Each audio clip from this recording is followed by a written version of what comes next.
السلام عليكم ورحمة الله تعالى وبركاته. الرجاء الاشتراك في القناة مع تفعيل زر الجرس حتى يصلك كل جديدنا. تشكيلة النصر المتوقعة أمام الاتحاد في الجولة 30 من مسابقة دوري روشن السعودي.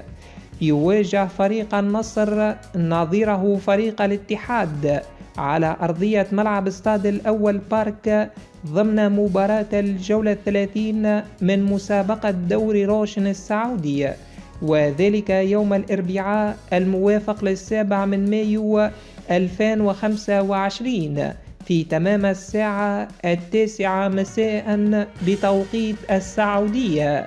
فريق النصر من المتوقع أن يدخل بالتشكيلة الأساسية التالية: في مركز حراسة المرمى بنتو، قلبي الدفاع سيماكان بجانب لابورت، سلطان الغنام ظهير أيمن، نواف بوشل ظهير أيسر. في خط الوسط بروزوفيتش بجانب أوتافيو، أيمن يحيى جناح أيمن، ساديو ماني جناح أيسر، وسيقود هجوم العالمي جون دوران بجانب كريستيانو رونالدو. ما هي توقعاتكم لنتيجة مباراة النصر ضد الاتحاد؟